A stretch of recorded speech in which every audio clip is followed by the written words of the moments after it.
Hello friends, welcome to Bhavyar Gowda YouTube channel. Friends, ನನ್ನ ಹತ್ರ ಇವಾಗ 5 ಲಕ್ಷ ಇದೆ. 5 ಲಕ್ಷ ಸೇವಿಂಗ್ಸ್ ಅಮೌಂಟ್ ಇದೆ. ಏನು ಮಾಡೋದಂತ ಗೊತ್ತಾಗ್ತಾ ಇಲ್ಲ. 5 ಲಕ್ಷಕ್ಕೆ ಸೈಟ್ ಬರಲ್ಲ, 5 ಲಕ್ಷಕ್ಕೆ ಭೂಮಿನೂ ಬರಲ್ಲ, ಲ್ಯಾಂಡ್ ಕೂಡ ಪರ್ಚೇಸ್ ಮಾಡೋಕ್ಕಾಗಲ್ಲ. 5 ಲಕ್ಷದಲ್ಲಿ ಹೇಗಪ್ಪ ಇನ್ವೆಸ್ಟ್ ಮಾಡೋದು? ನನ್ನ ದುಡ್ಡು ಗ್ರೋತ್ ಆಗಬೇಕಂದ್ರೆ ಏನು ಮಾಡೋದು? ಸೊ ನನಗೆ ಅವಾಗ ಐಡಿಯಾ ಬಂತು, ನಮ್ಮ ಅಪ್ಪ ಅಮ್ಮನ ಕಾಲದಿಂದಲೂ ಏನು ಮಾಡ್ತಾರೆ, ಹುಡುಗಿರಿರ್ಬೋದು ಅಥವಾ ಮಹಿಳೆಯರಿರ್ಬೋದು, ಸೇವಿಂಗ್ಸ್ ಅಂತ ಆದ ತಕ್ಷಣ ಅಥವಾ ಏನೋ ಅವ್ರು ಕೂಡಿಟ್ಟ ಹಣನ ಯಾವಾಗಲೂ ಒಡವೆ ತಗೊಂಡು ಇಟ್ಕೊತಾರೆ, ಗೋಲ್ಡ್ನ ಖರೀದಿ ಮಾಡ್ಕೊಂಡು ಇಟ್ಕೊತಾರೆ. ನನಗೂ ಕೂಡ ಒಂದು ಆ ರೀತಿ ಐಡಿಯಾ ಬಂದು ಹೋಯಿತು. ನಾನು ಯಾಕೆ ಗೋಲ್ಡ್ ತಗೋಬಾರ್ದು? ಸೊ ಗೋಲ್ಡ್ ತಗೊಂಡ್ರೆ ಅದು ನಮಗೆ ಲೈಕ್ ಅಸೆಟ್ ಥರನೇ ಇರುತ್ತೆ. ನಮ್ಮ ಕಷ್ಟ ಸುಖಕ್ಕೆ ಬೇಗನೆ ನಮಗೆ ಅಮೌಂಟ್ ಕೂಡ ಸಿಗುತ್ತೆ, ನಮಗೆ ಬ್ಯಾಂಕ್ಗಳಲ್ಲಿರ್ಬೋದು, ಇದರಲ್ಲಿರ್ಬೋದು. ಯಾಕೆ ನಾನು ಆಭರಣಗಳನ್ನ ತೆಗೆದು ಇಟ್ಕೋಬಾರ್ದು ಅಂತ ನಾನು ಕೂಡ ಫಿಕ್ಸ್ ಆಗಿದೆ. ಓಕೆ ತಗೊಳ್ಳೋಣ ಅಂತ ಹೇಳ್ಬಿಟ್ಟು, ಓಕೆ ಇವಾಗೆಲ್ಲ ಚಿನ್ನದ ರೇಟ್ ಜಾಸ್ತಿ ಆಗಿದೆ, ಇವನ್ ಮೇಕಿಂಗ್ ಚಾರ್ಜ್ ಕೂಡ ಜಾಸ್ತಿ ಆಗಿದೆ ಅನ್ನಿಸ್ತು. ಓಕೆ ಗೋಲ್ಡ್ ತಗೊಂಡು ಇಟ್ಕೊಂಡ್ರೆ ಇವಾಗ 5 ಲ್ಯಾಕ್ ಇನ್ವೆಸ್ಟ್ ಮಾಡಿರ್ತೀವಿ ಅಂತಂದ್ರೆ ಡೆಫಿನೆಟ್ಲಿ ನಮ್ಮ ಒಂದು ಮೇಕಿಂಗ್ ಚಾರ್ಜ್ ಏನಿರುತ್ತೆ 1 ವರ್ಷ ಅಥವಾ ಚಿನ್ನದ ರೇಟ್ ಜಾಸ್ತಿ ಆದಾಗ ಅದು ರಿಕವರಿ ಆಗೇ ಆಗುತ್ತೆ.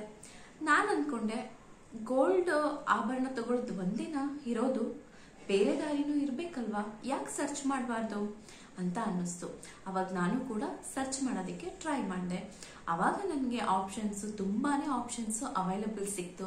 ಏನಪ್ಪ ಅಂತಂದ್ರೆ ನಾವು ಬರೀ ಆಭರಣ ಮಾಡಿಸ್ಕೊಳ್ಳೋದಕ್ಕೊಂದಕ್ಕೆ ಅಲ್ಲ, ಬೇರೆ ರೀತಿಯಾದಂತಹ ಗೋಲ್ಡ್ ಮೇಲೆ ಇನ್ವೆಸ್ಟ್ ಮಾಡುವಂತಹ ಪ್ಲಾನ್ಸ್ಗಳಿದೆ, ಸ್ಕೀಮ್ಗಳಿದೆ, ಬೇರೆ ಬೇರೆ ರೀತಿಯಾದಂತಹ ಟೈಪ್ಸ್ಗಳು ಕೂಡ ಇದೆ ಗೋಲ್ಡ್ ಇನ್ವೆಸ್ಟ್ ಮಾಡೋದಕ್ಕೆ.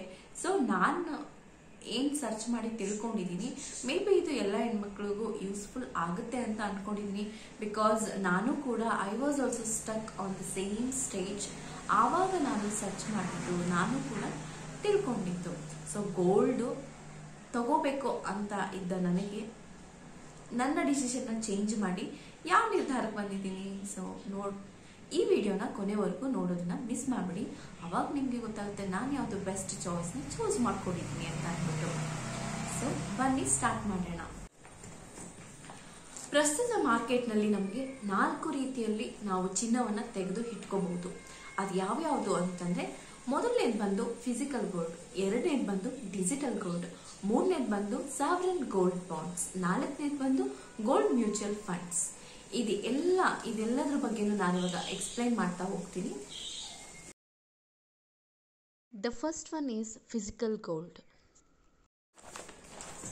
ಸೊ ಮೊದಲನೇದಾಗಿ ಬಂದು ಫಿಸಿಕಲ್ ಗೋಲ್ಡ್. ಫಿಸಿಕಲ್ ಗೋಲ್ಡ್ ಎಲ್ಲರಿಗೂ ಚಿರಪರಿಚಿತ, ತುಂಬಾನೇ ಫೇಮಸ್. ಏನಕ್ಕೆ ಅಂತಂದ್ರೆ ಒಡವೆ ಮಾಡಿಸ್ಕೊಂಡು ಇಟ್ಕೊಳ್ಳುವಂಥದ್ದೇ ಫಿಸಿಕಲ್ ಗೋಲ್ಡ್, ಅಂದ್ರೆ ಭೌತಿಕ ಚಿನ್ನ ಅಂತ ಹೇಳ್ತೀವಿ. ಅದು ಸಾಮಾನ್ಯವಾಗಿ ನಾವು ಹೋದ್ರೆ ನಮಗೆ ಯಾವ್ದು ಇಷ್ಟ ಆಗುತ್ತೋ ಅದನ್ನ ತೆಗೆದು ಇಟ್ಕೋತೀವಿ. ಇನ್ನೊಂದೇನಪ್ಪಾ ಅಂತಂದ್ರೆ, ಫಿಸಿಕಲ್ ಗೋಲ್ಡ್ ನಮಗೆ ಅವಶ್ಯಕತೆ ಇದ್ದೇ ಇರುತ್ತೆ ಆಭರಣ ಮಾಡಿಸ್ಕೊಳ್ಳೋದಿಕ್ಕೆ. ಯಾವ ಸಂದರ್ಭದಲ್ಲಿ ಮದುವೆ ಅಂತ ಬಂದಾಗ ಅಥವಾ ಬೇರೆ ಫಂಕ್ಷನ್ಸ್ ಅಂತ ಬಂದಾಗ ನಮಗೆ ಬೇರೆ ಆಪ್ಷನ್ಸ್ ಇರಲ್ಲ, ನಾವು ಫಿಸಿಕಲ್ ಗೋಲ್ಡ್ನೇ ತೆಗೆದು ಇಟ್ಕೋಬೇಕಾಗತ್ತೆ. ಅದು ಇನ್ವೆಸ್ಟ್ಮೆಂಟ್ ಪರ್ಪಸ್ ಅಂತ ಬರಲ್ಲ, ಅದು ನಮಗೆ ನೀಡಲ್ಲಿ ಬರುತ್ತೆ. ಸೊ ನಮಗೆ ಅವಶ್ಯಕತೆ ಅದು. ಸೊ ಅದರಲ್ಲಿ ನೀವು ಇನ್ವೆಸ್ಟ್ ಮಾಡಬೇಕು ಅಂತ ಬಂದಾಗ physical gold it's not a good choice ಅಂತ ಅನ್ನೋದು ನನ್ನ ಅಭಿಪ್ರಾಯ. ಏನಕ್ಕೆ ಅಂತಂದ್ರೆ ಅದಕ್ಕಲ್ಲಿ ಮೇಕಿಂಗ್ ಚಾರ್ಜ್ ಹೋಗುತ್ತೆ. ನೆಕ್ಸ್ಟ್ ಬಂದು ಫಿಸಿಕಲ್ ಗೋಲ್ಡ್ ಸ್ವಲ್ಪ ರಿಸ್ಕಿ. ತಗೊಂಡ್ ಬಂದು ನಾವು ಮನೇಲಿ ಇಟ್ಕೊಂಡ್ರೆ ಆ ಗೋಲ್ಡ್ ನಮ್ಗೆ ಅಷ್ಟು ಗ್ರೋತ್ ಆಗಲ್ಲ. ಏನಕ್ಕೆ ಅಂತಂದ್ರೆ ವರ್ಷದಿಂದ ವರ್ಷಕ್ಕೆ ನಮ್ಗೆ ಮ್ಯಾಕ್ಸಿಮಮ್ 1,000 ಅಥವಾ ಮಿನಿಮಮ್ 500 ಅಷ್ಟೇ ಜಾಸ್ತಿ ಆಗುತ್ತೆ. ಅಷ್ಟೇ ಅದರಲ್ಲಿ ಒಂದು ವೊಲಟಾಲಿಟಿ ನಾವು ನೋಡೋದಿಕ್ಕೆ ಕಾಣಿಸುತ್ತೆ. ಸೊ ಹಂಗಾಗಿ ಫಿಸಿಕಲ್ ಗೋಲ್ಡ್ ಏನಪ್ಪಾ ಅಂತಂದ್ರೆ ಕಳ್ಳತನ ಆಗೋ ಚಾನ್ಸಸ್ ಇರುತ್ತೆ. ಈ ತರ ಇದ್ದಾಗ ನಮ್ಗೆ ಫಿಸಿಕಲ್ ಗೋಲ್ಡ್ ಬೇಡ ಅಂತ ನಾನು ಅನ್ಕೋತೀನಿ, ಇನ್ವೆಸ್ಟ್ಮೆಂಟ್ ಪರ್ಪಸ್ ಅಂತ ಹೋದ್ರೆ. ಏನಕ್ಕೆ ಅಂತಂದ್ರೆ ಮಿನಿಮಮ್ ನಿಮ್ಮ ಹತ್ರ 5 ಲಕ್ಷ ಇರುತ್ತೆ ಅಂತ ಅನ್ಕೊಳ್ಳಿ. ಇವತ್ತಿನ ಗೋಲ್ಡ್ ರೇಟ್ ಬಂದು 5,800 ಇದೆ. ಬಟ್ ನೀವೇನಾದ್ರೂ ತಗೋತೀರಾ, ಒಡವೆ ಮೇಕಿಂಗ್ ಚಾರ್ಜ್ ಅಲ್ಲಿ ಎಷ್ಟು ಪರ್ಸೆಂಟೇಜ್ ಅವ್ರು ಹಾಕೊಡ್ತಾರೆ ಅಂದ್ರೆ 15% ವರೆಗೂ ಇರುತ್ತೆ. ನೀವು ಬೇರೆ ಬೇರೆ ತರ ಡಿಸೈನ್ಸ್ ಏನಾದ್ರು ಲೈಕ್ ಮಾಡ್ತೀರಾ ಅಂತಂದ್ರೆ ಇನ್ನ ಜಾಸ್ತಿನೇ ಪರ್ಸೆಂಟೇಜ್ ಅವ್ರು ಹಾಕ್ತಾರೆ, ಮೋರ್ ದೆನ್ 20% ಕೂಡ ಇರುತ್ತೆ. ಅಲ್ಲಿಗೆ ನಿಮ್ಗೆ ಚಿನ್ನ 5,800 ರೂಪಾಯಿ ಇರೋದು, ನೀವು ಒಡವೆ ಪೂರಾ ತಗೊಂಡು ನೀವು ಕ್ಯಾಲ್ಕುಲೇಟ್ ಮಾಡಿ ನೋಡಿದಾಗ ನಮಗೆ ಮೇಕಿಂಗ್ ಚಾರ್ಜಸ್ ಎಲ್ಲ GST ಎಲ್ಲ ಸೇರಿಸಿ ನೋಡಿದಾಗ 1 ಗ್ರಾಮ್ಗೆ ನಮಗೆ ಮಿನಿಮಮ್ ಅಂದ್ರೆ 7,500 ರೂಪಾಯಿ ಬೀಳುತ್ತೆ. 5,800 7,500 ಸೊ ಹತ್ತತ್ರ ನಮ್ಗೆ 2,000 ರೂಪಾಯಿ ಡಿಫ್ರೆನ್ಸ್ ಫೀಲ್ ಆಗುತ್ತೆ. ಸೊ ಹಂಗಾಗಿ ಫಿಸಿಕಲ್ ಗೋಲ್ಡ್ ಅವಶ್ಯಕತೆಗೆ ಮಾತ್ರ ನಾನು ಸಜೆಸ್ಟ್ ಮಾಡ್ತೀನಿ. ಅಂಡ್ ನಿಮ್ಮ ಅಭಿಪ್ರಾಯಕ್ಕೆ ಬಿಟ್ಟಿದ್ದು, ನಿಮ್ಮ ಆಸೆ ತಗೊಳ್ಳೇಬೇಕು ಇಲ್ಲ ಇದು ತಗೊಂಡು ನಾನು ಪ್ಲೆಡ್ಜ್ ಮಾಡ್ತೀನಿ, ನೀವು ಪ್ಲೆಡ್ಜ್ ಮಾಡ್ತೀರಾ ಅಂತ ಹೋದ್ರೂ ಕೂಡ ನೀವಿಲ್ಲಿ 5 ಲಕ್ಷ ಕೊಟ್ಟು ಚಿನ್ನ ತಗೊಂಡಿರ್ತೀರಾ, ಅದಕ್ಕೆ ನಿಮ್ಗೊಂದು 60 ಗ್ರಾಮ್ ಬಂದಿರುತ್ತೆ. ಅಲ್ಲಿ ಬ್ಯಾಂಕಲ್ಲಿ ಹೋದಾಗ ನಿಮ್ಗೆ 60 ಗ್ರಾಮ್ ಪೂರಾ ನಿಮಗೆ ಲೋನ್ ಕೊಡಲ್ಲ, ಅದ್ರಲ್ಲಿ ಮತ್ತೆ 70% ಅಷ್ಟೇ ಲೋನ್ ಕೊಡ್ತಾರೆ. ಅದ್ರ ಜೊತೆಗೆ ಎಷ್ಟು ಸಿಗ್ಬೋದು ನಿಮ್ಗೆ, ಅರೌಂಡ್ ಒಂದು 3.5 ಲಕ್ಷ ಅಥವಾ 3.25 ಲಕ್ಷ ಸಿಗ್ಬೋದು. ಅದಕ್ಕೆ ಮತ್ತೆ ಇಂಟ್ರೆಸ್ಟ್ ಅದು ಇದು ಅಂತ ಅನ್ಕೊಂಡು ಅಲ್ಲಿ ನಮ್ಗೆ ಗ್ರೋತ್ ಆಗಲ್ಲ. ಅದೇನಿದ್ರು ಕಷ್ಟ ಕಾಲಕ್ಕೆ ಫಿಸಿಕಲ್ ಗೋಲ್ಡ್ ನಮ್ಗೆ ತುಂಬಾ ಯೂಸ್ ಆಗುತ್ತೆ. ಇದಿಷ್ಟು ಫಿಸಿಕಲ್ ಗೋಲ್ಡ್ ಬಗ್ಗೆ ಮಾಹಿತಿ, ಅಂದ್ರೆ ಆಭರಣ, ಚಿನ್ನದ ಆಭರಣ ತಗೊಳ್ಳೋದ್ರ ಬಗ್ಗೆ ಮಾಹಿತಿ. ಎರಡನೇದು ಬಂದು ಡಿಜಿಟಲ್ ಗೋಲ್ಡ್, ಅದು ಹೇಗೆ ವರ್ಕ್ ಆಗುತ್ತೆ ಅನ್ನೋದು. The second one is digital gold. ಇನ್ನೊಂದು ಗೋಲ್ಡ್ ಇನ್ವೆಸ್ಟ್ಮೆಂಟ್ ಎರಡನೇ ವಿಧಾನ ಬಂದು ಡಿಜಿಟಲ್ ಗೋಲ್ಡ್. ಏನಿದು ಡಿಜಿಟಲ್ ಗೋಲ್ಡ್ ಅಂತಂದ್ರೆ, ನಾವಿವಾಗ ಫಿಸಿಕಲ್ ಗೋಲ್ಡ್ ಏನ್ ಮಾಡ್ತೀವಿ, ಅಂಗಡಿಗೆ ಹೋಗ್ತೀವಿ ಅಥವಾ ಯಾವ್ದಾದ್ರು ತುಂಬಾ ಫೆಮಿಲಿಯರ್ ಅಥವಾ ತುಂಬಾ ಫೇಮಸ್ ಆಗಿರುವಂತ ಶಾಪ್ ಹೋಗಿ ನಾವು ಭೌತಿಕ ಚಿನ್ನ ಅಂದ್ರೆ ಫಿಸಿಕಲ್ ಗೋಲ್ಡ್ ನ ಪರ್ಚೇಸ್ ಮಾಡ್ಕೊಂಡು ಬರ್ತೀವಿ ಅಂಡ್ ನಾವು ಅಮೌಂಟ್ ನ ಪೇ ಮಾಡಿ ಬರ್ತೀವಿ. ಇಲ್ಲಿ ಆ ರೀತಿ ಅಲ್ಲ, ನಾವ್ ಯಾವ್ದೇ ಅಂಗಡಿ ಕೂಡ ವಿಸಿಟ್ ಮಾಡುವಂತಹ ಅವಶ್ಯಕತೆ ಇಲ್ಲ, ಮತ್ತೆ ಮೇಕಿಂಗ್ ಚಾರ್ಜ್ ಆ ತರದ್ ಏನಿಲ್ಲ. ಪ್ಯೂರ್ ಚಿನ್ನ ಏನಿರುತ್ತೆ ನಮ್ಗಿಲ್ಲಿ 24 ಕ್ಯಾರೆಟ್ ಚಿನ್ನನ ಡಿಜಿಟಲ್ ಗೋಲ್ಡ್ ಅಲ್ಲಿ ತೆಗೆದು ಇಟ್ಕೋಬಹುದು. ಸೊ ಇದು ತುಂಬಾ ಟ್ರಾನ್ಸ್ಪರೆನ್ಸಿ ಇರುತ್ತೆ, ನಮ್ಗೆ ಯಾರು ಮೀಡಿಯೇಟರ್ ಆತರ ಇರಲ್ಲ. ಇಲ್ಲಿ 1 ರೂಪಾಯಿ ಕೂಡ ಗೋಲ್ಡ್ ನ ಬೈ ಮಾಡಿ ಇಟ್ಕೋಬಹುದು. ಕರೆಂಟ್ ಮಾರ್ಕೆಟ್ ಪ್ರೈಸ್ಗೆ ನಾವು ಗೋಲ್ಡ್ ನ ಬೈ ಮಾಡಿ ಇಟ್ಕೋಬಹುದು.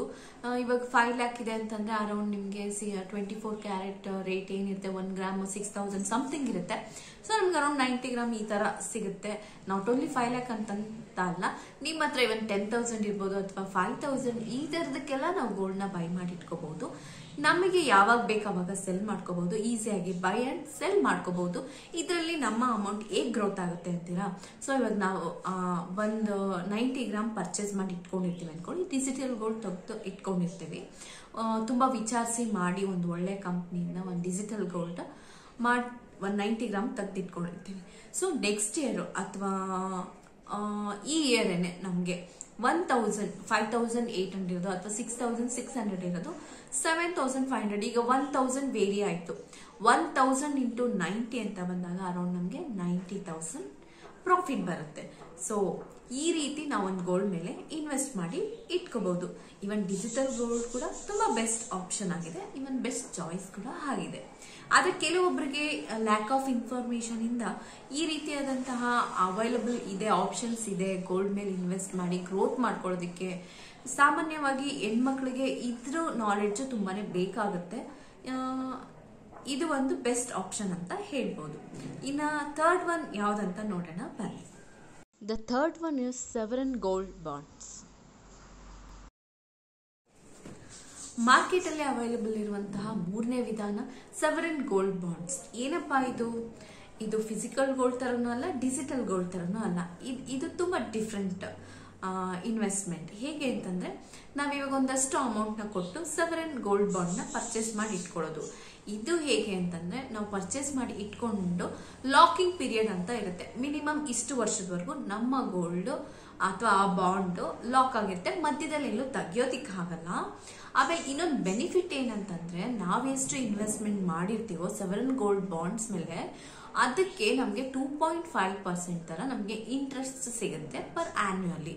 ಸೊ ಇದು ಕೂಡ ತುಂಬಾ ಚೆನ್ನಾಗಿದೆ. ಇದನ್ನು ಅಷ್ಟೇ ತುಂಬಾ ವಿಚಾರಿಸಿ ಮಾಡಿ ಟ್ರಸ್ಟೆಡ್ ಕಂಪ್ನಿನ ನೋಡಿ ಅಲ್ಲಿ ನಾವು ಬಾಂಡ್ ನ ಇದ್ ಮಾಡ್ಬೇಕಾಗತ್ತೆ. ಇದು ಸ್ವಲ್ಪ ಕ್ಲಮ್ಸಿ ಅನ್ಸುತ್ತೆ. ಏನಕ್ಕೆ ಅಂತಂದ್ರೆ ಈಸಿಯಾಗಿ ನಮ್ಗೆ ಎಕ್ಸಿಟ್ ಆಗಲ್ಲ. ಇನ್ವೆಸ್ಟ್ಮೆಂಟ್ ಪರ್ಪಸ್ ಅಂತ ಬಂದಾಗ ಇನ್ವೆಸ್ಟ್ಮೆಂಟ್ ಪರ್ಪಸ್ ಗ್ರೋತ್ ಆಗೋದಕ್ಕೆ ಬಿಡ್ಬೇಕಾಗುತ್ತೆ ಅಥವಾ ಆ ಲಾಕಿಂಗ್ ಪೀರಿಯಡ್ ವರೆಗೂ ವೇಟ್ ಮಾಡ್ಬೇಕಾಗುತ್ತೆ. ಈಸಿಯಾಗಿ ಸೆಲ್ ಮಾಡೋದಿಕ್ಕೆ ಬರೋದಿಲ್ಲ. ಸೊ ಇದು sovereign gold bond. The fourth one is gold mutual funds. ಇನ್ನು ನಾಲ್ಕನೇದು ಬಂದು ಗೋಲ್ಡ್ ಮ್ಯೂಚುವಲ್ ಫಂಡ್. ಇದು ಕೂಡ ಒಂದು ತುಂಬಾನೇ ಬೆಸ್ಟ್ ಆಪ್ಷನ್ಸ್ ಆಗಿರುತ್ತೆ. ಏನಕ್ಕೆ ಅಂತಂದ್ರೆ ನಮಗೆ ಸ್ಟಾಕ್ ಮಾರ್ಕೆಟ್ ಬಗ್ಗೆ ಅಷ್ಟು ಗೊತ್ತಿಲ್ಲ, ಕೇಳಿದೀವಿ ಬಟ್ ಅದು ಹೇಗೆ ವರ್ಕ್ ಆಗುತ್ತೆ ಹೇಗಿದಾಗುತ್ತೆ ಅಂತ ಗೊತ್ತಿಲ್ಲ. ಆ ಸ್ಟಾಕ್ ಮಾರ್ಕೆಟ್ ಅಲ್ಲಿ ಬಂದು ಸ್ಟಾಕ್ ಮಾರ್ಕೆಟ್ ಅಲ್ಲಿ ಗೋಲ್ಡ್ ಮ್ಯೂಚುವಲ್ ಫಂಡ್ ಅಂತಾನೆ ಇರುತ್ತೆ. ನಾವು ಗೋಲ್ಡ್ ಮ್ಯೂಚುವಲ್ ಫಂಡ್ ಅಂತ ಫಂಡ್ ಮೇಲೆ ಇನ್ವೆಸ್ಟ್ ಮಾಡಿದ್ರೆ ಅದರಲ್ಲೊಂದು ನಮಗೆ ಲಿಸ್ಟ್ ಇರುತ್ತೆ, ಈ ಒಂದು ರಿಟರ್ನ್ ಪರ್ಸೆಂಟೇಜ್ ಇರುತ್ತೆ, ಈ ಕಂಪ್ನಿ ಮೇಲೆ ಹಾಕಿದ್ರೆ ಗೋಲ್ಡ್ ಮೇಲೆ ಇಷ್ಟು ರಿಟರ್ನ್ ಪರ್ಸೆಂಟೇಜ್ ಇದೆ ಅಂತ ಹೇಳ್ಬಿಟ್ಟು ಇದು ಹೇಗೆ ಅಂತಂದ್ರೆ ಇದು ಅಷ್ಟೇ. ಇವನ್ ನಮ್ಗೆ ಗೋಲ್ಡ್ ಮ್ಯೂಚುವಲ್ ಫಂಡ್ ಮೇಲೆ ಇನ್ವೆಸ್ಟ್ ಮಾಡಿ ಇವನ್ ನಾವು ಲೋನ್ ಕೂಡ ನಮ್ಗೆ ಕೊಡ್ತಾರೆ. ಗೋಲ್ಡ್ ಮ್ಯೂಚುವಲ್ ಫಂಡ್ ಮೇಲೆ ಇನ್ವೆಸ್ಟ್ ಮಾಡಿದೀವಿ ಆ ಡಾಕ್ಯುಮೆಂಟ್ ನ ಕೊಟ್ರೆ ನಮ್ಗೆ ಲೋನ್ ಸಹ ಸಿಗುತ್ತೆ. ಇದು ಜಾಸ್ತಿ ಯಾರು ಇದ್ ಮಾಡಕ್ ಹೋಗಲ್ಲ, ಬಿಕಾಸ್ ಏನಕ್ಕೆ ಅಂತಂದ್ರೆ ಇದು ಅಷ್ಟೇ ಲ್ಯಾಕ್ ಆಫ್ ನಾಲೆಡ್ಜ್, ಆ ಫೀಲ್ಡ್ ಬಗ್ಗೆ ಅಥವಾ ಆ ವಿಷಯದ ಬಗ್ಗೆ ಅನುಭವ ಇರಲ್ಲ ಅಥವಾ ಮಾಹಿತಿ ಇರಲ್ಲ. ಹಾಗಾಗಿ ಇದನ್ನು ತುಂಬಾ ಜನ ತಗೊಳ್ಳೋದಿಕ್ ಹೋಗಲ್ಲ, ಜಾಸ್ತಿ ಪ್ರಿಫರೆನ್ಸ್ ಕೊಡೋದು ಫಿಸಿಕಲ್ ಗೋಲ್ಡ್ಗೆನೆ. ಬಟ್ ನಾನು ಇದೆಲ್ಲ ಸ್ಟಡಿ ಮಾಡಾದ್ಮೇಲೆ ನನಗೆ ಇನ್ವೆಸ್ಟ್ಮೆಂಟ್ ಪರ್ಪಸ್ ನಾನು ಹೋಗ್ತಿರೋದ್ರಿಂದ ಇವನ್ ನನ್ನ ದುಡ್ಡು ಕೂಡ ಗ್ರೋತ್ ಆಗಬೇಕು. ಇದು ಫಿಸಿಕಲ್ ಗೋಲ್ಡು ನೀಡಿಗೆ, ಡಿಜಿಟಲ್ ಗೋಲ್ಡು ನಾವೇ ಈಸಿಯಾಗಿ ಬೈ ಮಾಡ್ಬೋದು, ಸೆಲ್ ಮಾಡ್ಬೋದು. ಬಟ್ ಅದೆಲ್ಲರಿಗೂ ಆಪ್ಷನ್ ಅವೈಲಬಲ್ ಇರುತ್ತೆ, ಬಟ್ ಅದಷ್ಟು ಕನ್ವೀನಿಯೆಂಟ್ ಆಗಿ ನಮಗೆ ಪ್ರಾಸೆಸ್ ಮಾಡೋದಿಕ್ಕೆ ಕಷ್ಟ ಆಗುತ್ತೆ ಕೆಲವೊಬ್ರಿಗೆ ಅನ್ನೋದು ಬಿಟ್ರೆ it's a very good. Sovereign gold bonds ಅಂತಂದ್ರೆ ಇದು ಅಷ್ಟೇ ಲಾಕಿಂಗ್ ಪೀರಿಯಡ್ ಇರುತ್ತೆ, ಅಚ್ಚುಕಟ್ಟಾಗಿ ಹಾಕ್ಬಿಟ್ಟು ಬಿಟ್ಬಿಡೋದು. ಇವನ್ ನೀವು ಎಷ್ಟು ಇನ್ವೆಸ್ಟ್ ಮಾಡಿದ್ರೆ ಅದ್ರ ಮೇಲೆ ನಿಮಗೆ 2.5% ಬಡ್ಡಿ ಕೂಡ ಬರ್ತಿರುತ್ತೆ. ನೆಕ್ಸ್ಟ್ ಬಂದು ಗೋಲ್ಡ್ ಮ್ಯೂಚುವಲ್ ಫಂಡ್. ನಾನು ಗೋಲ್ಡ್ ಮ್ಯೂಚುವಲ್ ಫಂಡ್ ಸೆಲೆಕ್ಟ್ ಮಾಡ್ಕೊಂತೀನಿ. ಏನಕ್ಕೆ ಅಂತಂದ್ರೆ ಯಾವತ್ತು ನಾವು ರಿಸ್ಕ್ ತಗೋಬಾರ್ದು, ರಿಸ್ಕ್ ನ ಟ್ರಾನ್ಸ್ಫರ್ ಮಾಡಬೇಕು. ಇಲ್ಲಿ ಗೋಲ್ಡ್ ಮ್ಯೂಚುವಲ್ ಫಂಡ್ ಅಂತ ಬಂದ್ರೆ ನಾವೊಂದು ಪ್ರತಿಷ್ಠಿತ ಅಥವಾ ಹೆಸರಾಂತ ಕಂಪ್ನಿಗಳಲ್ಲಿ ಇನ್ವೆಸ್ಟ್ ಮಾಡ್ತೀವಿ. ಅದ್ರ ಹಿಸ್ಟ್ರಿ ಅದೆಲ್ಲ ವಿಚಾರಿಸಿ ಫಂಡಮೆಂಟಲ್ ಟೆಕ್ನಿಕಲ್ ಅನಾಲಿಸಿಸ್ ಇದೆಲ್ಲ ಮಾಡಿ ನಾವು ಸಜೆಸ್ಟೆಡ್ ಪರ್ಸನ್ ಇಂದ ಇನ್ವೆಸ್ಟ್ ಮಾಡ್ತೀವಿ. ಇದು ಏನಕ್ಕೆ ಅಂತಂದ್ರೆ ಇಲ್ಲಿ ತುಂಬಾ ಜನ ತುಂಬಾ ಟ್ಯಾಲೆಂಟೆಡ್ ಇರುವಂತಹ ವ್ಯಕ್ತಿಗಳು ಸರ್ಚ್ ಮಾಡಿ ರಿಸರ್ಚ್ ಮಾಡಿ ನಾವು ಹಾಕಿರುವಂತಹ ಒಂದು ಏನು ಅಮೌಂಟ್ ಇದೆ ಅದನ್ನ ಬೆಳೆಸೋದಿಕ್ಕೆ ಟ್ರೈ ಮಾಡ್ತಾರೆ, ಬೆಳೆಸೋದಿಕ್ಕೆ ಎಫರ್ಟ್ ಹಾಕ್ತಾರೆ ಅವ್ರ ನಾಲೆಡ್ಜ್ ಇಂದ. ಅವಾಗ ಏನಾಗುತ್ತೆ, ನಾವು ಅಚ್ಚುಕಟ್ಟಾಗಿ ಮನೇಲೇ ಕುತ್ಕೊಂಡು ಗೋಲ್ಡ್ ಮ್ಯೂಚುವಲ್ ಫಂಡ್ ಮೇಲೆ ಹಾಕಿ ಸೊ ಈ 1 ವರ್ಷಕ್ಕೆ ಇಷ್ಟು ರಿಟರ್ನ್ ಅಂತ ಬೆಳೀತಾ ಬೆಳೀತಾ ಹೋಗುತ್ತೆ. ಡೆಫಿನೆಟ್ಲಿ ನನ್ನ ಚಾಯ್ಸ್ ಕೂಡ ಗೋಲ್ಡ್ ಮ್ಯೂಚುವಲ್ ಫಂಡ್. ಹಾಕೋದಕ್ಕಿಂತ ಮುಂಚೆ ಡೆಫಿನೆಟ್ಲಿ ನಾವು ಕಂಪ್ಲೀಟ್ ಆಗಿ ತಿಳ್ಕೊಬೇಕಾಗತ್ತೆ. ಇದೊಂದಿಷ್ಟು ಚಿಕ್ಕ ಪರಿಚಯ ಅಷ್ಟೇ, ಈ ಗೋಲ್ಡ್ ಇನ್ವೆಸ್ಟ್ಮೆಂಟ್ ಯಾವ್ಯಾವ ರೀತಿ ಇದೆ ಮಾರ್ಕೆಟ್ ಅಲ್ಲಿ ಅವೈಲಬಲ್ ಇದೆ ಅನ್ನೋದು ಫ್ರೆಂಡ್ಸ್. ನಾವು ಕೂಡ ತಿಳ್ಕೊಬೇಕಾಗುತ್ತೆ. ಮಹಿಳೆಯರಿಗಂತೂ ತುಂಬಾ ಇಂಪಾರ್ಟೆಂಟ್. ನಾವು ನಮ್ಮ ನಾಲೆಡ್ಜ್ನ, ಜನರಲ್ ನಾಲೆಡ್ಜ್ನ ಅಥವಾ ಏನ್ ನಮ್ಮ ಸುತ್ತಮುತ್ತ ನಡೀತಿದೆ ಅದನ್ನ ನಾವು ಕೂಡ ತಿಳ್ಕೊಬೇಕಾಗುತ್ತೆ. ನಾನು ಸಹ ತಿಳ್ಕೊಂಡಿದ್ದೀನಿ, ನಿಮಗೂ ಕೂಡ ತಿಳಿಸುವಂತ ಪ್ರಯತ್ನವನ್ನ ಮಾಡಿದ್ದೀನಿ. ಈ ವಿಡಿಯೋ ನಿಮ್ಗೆ ಯೂಸ್ಫುಲ್ ಇನ್ಫಾರ್ಮೇಶನ್ ಇದೆ ಅಂತಂದ್ರೆ ನಿಮ್ ಫ್ರೆಂಡ್ಸ್ಗೆ ಶೇರ್ ಮಾಡಿ. ನೀವಿನ್ನು ನನ್ನ ಚಾನಲ್ಗೆ ಸಬ್ಸ್ಕ್ರೈಬ್ ಮಾಡ್ಕೊಂಡಿಲ್ಲ ಅಂತಂದ್ರೆ ಪ್ಲೀಸ್ ಸಬ್ಸ್ಕ್ರೈಬ್ ಮಾಡ್ಕೊಳ್ಳಿ. ಹಾಗೆ ನಿಮ್ಮ ಅನಿಸಿಕೆ ಅಭಿಪ್ರಾಯವನ್ನ ಕಮೆಂಟ್ ಬಾಕ್ಸ್ ಅಲ್ಲಿ ಹಾಕೋದನ್ನ ಮರಿಬೇಡಿ. ಮತ್ತೆ ಭೇಟಿಯಾಗೋಣ ಮತ್ತೆ ಒಂದು ಹೊಸ ಯೂಸ್ಫುಲ್ ಇನ್ಫಾರ್ಮೇಶನ್ ಒಂದಿಗೆ. Bye friends, take care.